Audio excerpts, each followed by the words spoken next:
Big boss എന്ന reality ഷോയിൽ കഴിഞ്ഞ 5 സീസണുകളായിട്ട് ഒരുപാട് മത്സരാർത്ഥികൾ വന്നു പോയെങ്കിലും ഇത്രയും നെഗറ്റീവ് പബ്ലിസിറ്റി കിട്ടിയ ഒരു കണ്ടസ്റ്റന്റ് അത് ജാസ്മിൻ ആയിരിക്കും. ഒരു റിലേഷൻഷിപ്പിലേക്ക് പോവുക അല്ലെങ്കിൽ ഫ്രണ്ട്ഷിപ്പ് ചൂസ് ചെയ്യുക എന്നൊക്കെ പറയുന്നത് ഒരാളുടെ പേഴ്സണൽ ചോയ്സ് ആണ്. എന്നാൽ ജാസ്മിൻ ഹൗസിൽ ചെയ്തുകൊണ്ടിരിക്കുന്ന പല പ്രവൃത്തികൾക്കും വൻ വിമർശനങ്ങളാണ് കേൾക്കേണ്ടി വരുന്നത്. എത്ര വലിയ നെഗറ്റീവ് ക്യാരക്ടർ ആയാലും ഏതെങ്കിലും ഒരു പോയിന്റിൽ അവരിൽ മാറ്റങ്ങൾ കണ്ടുവരാറുണ്ട്. എത്ര നെഗറ്റീവ് ആയാലും ഒരു ലിമിറ്റിൽ നിന്നുകൊണ്ടായിരിക്കും അവർ പെരുമാറുന്നത്. അതുപോലെ ബിഗ് ബോസിൽ ഇതുവരെയുള്ള സീസണുകളിൽ പ്രൊവോക്ക് ചെയ്ത് ഗെയിം ചേഞ്ച് ചെയ്ത 2 പേരാണ് ഫിറോസും റിയാസും. ഇവർക്കൊക്കെ ഹൗസിനുള്ളിൽ ഒരു വില്ലൻ പരിവേഷമൊക്കെ തന്നെ ആയിരുന്നുവെങ്കിലും ഒരു പരിധി കഴിഞ്ഞ് ഇവർ ആരോടും മിസ്ബിഹേവ് പോലും ചെയ്തിട്ടില്ല. കാര്യം പ്രൊവോക്ക് ചെയ്യുക എന്നൊക്കെ പറയുന്നത് ഈ ഗെയിമിന്റെ ഒരു പാർട്ടാണ്. അത് ആക്സെപ്റ്റ് ചെയ്യാൻ പറ്റില്ല എങ്കിൽ അവിടെ നിൽക്കാതിരിക്കുന്നത് തന്നെയാണ് നല്ലത്.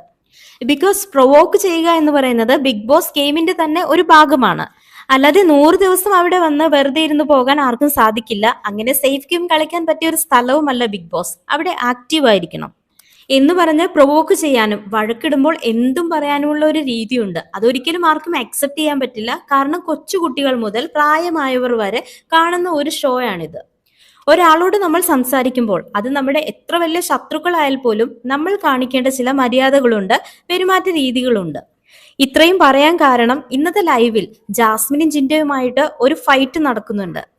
അതിൽ എന്തൊക്കെയാണ് ജാസ്മിൻ വിളിക്കുന്നത്? എടാ പോടാ, നീ ഇവിടെ നിന്നും കിടന്ന് മെഴുകണ്ട, വിവരക്കേടിന്റെ ഉസ്താദാണ് നീ ഒന്നും പണയണ്ട, പോടാ നീ എണീച്ചു പോടാ. ജിൻഡോന്റെ ഗ്യാസ് കഴിഞ്ഞു.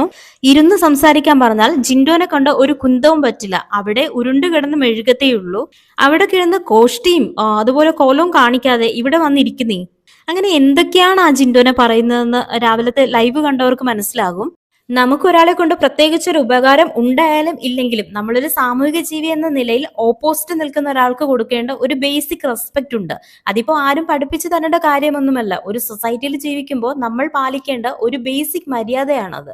ഇനിയിപ്പോ ആ ഒരാൾ ഇമേജ് കോൺഷ്യസ് അല്ലെങ്കിൽ പോലും അയാളുടെ സംസ്കാരത്തിന്റെ ഭാഗമാണ് അയാളുടെ വാക്കുകളിലൂടെയും പ്രവൃത്തികളിലൂടെയും പുറത്തു വരുന്ന വാക്കുകൾ.